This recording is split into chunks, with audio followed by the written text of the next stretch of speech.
She stood quietly at the back of the town hall, her back straight, her hands folded in front of her. The worn fabric of her old army uniform hung just a little loose now, faded with time, the colors dulled like a memory too long kept in a drawer. People stared. Some whispered. A teenager snickered behind his phone. "Hey, Halloween was last week," someone muttered loud enough for others to hear. Laughter. But she didn't flinch. Her name was Evelyn Cross. To most of the crowd, she was just an old woman with sharp eyes and tired boots. To them, she was out of place, too plain, too quiet, too forgotten to matter. They didn't know what those patches meant. They didn't know what it cost to wear them. They only saw the outside and judged, but someone else saw her, from across the room. A man in a tailored suit stiffened when he caught sight of her. His spine straightened, his breath caught, and for a long moment, he didn't move. He wasn't just any man. His chest bore 4 rows of medals and stars polished to a mirror shine. General Alan DeWitt, a name spoken with reverence in every military circle, and now he was walking, slow, deliberate, through the crowd that parted. Like water, still, no one understood. Not yet. But Evelyn, she remembered him.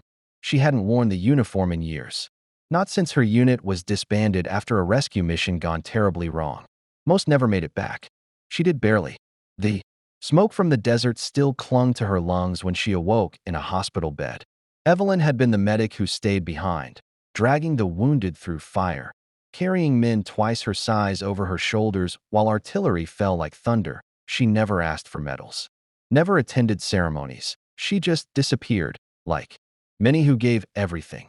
And now, years later, she was here only because the town was honoring service, a word that meant something very different to her than it did to the crowd sipping punch and adjusting their ribbons. They didn't notice how her hands shook slightly. They didn't see the scar on her left temple that her hair no longer covered. They only saw. Old Point One woman leaned in to whisper. She must have bought that uniform online. Another chuckled. Look at those dusty boots. She probably just wants attention. The man beside her nodded, never looking Evelyn in the eye. But the silence was about to break. General DeWitt stepped onto the small platform in front. He ignored the podium. He ignored the mayor. His eyes never left Evelyn.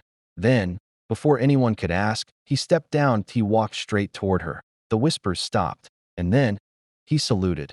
Not a casual nod.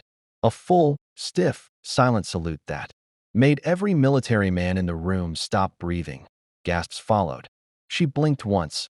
Unsure, he stepped forward and, in a voice only she could hear, whispered, "You saved my entire unit. I was one of them. I never forgot." Evelyn's lips trembled. But she didn't cry. Not yet. The mayor stuttered from the stage, unsure how to respond. The people who had laughed now stared at the floor. One woman covered her mouth in shame. The teenager slowly lowered his phone. Then, one by one, they stood. A Marine in dress blues rose and saluted. Then a firefighter. Then an old man in a wheelchair with a Vietnam patch on his vest. Within minutes, the room was silent and standing, not for a speech, but for her, the woman they had mocked. Evelyn didn't say much. She didn't have to, but one reporter later asked her how it felt. She said only this: real honor doesn't shout. It whispers.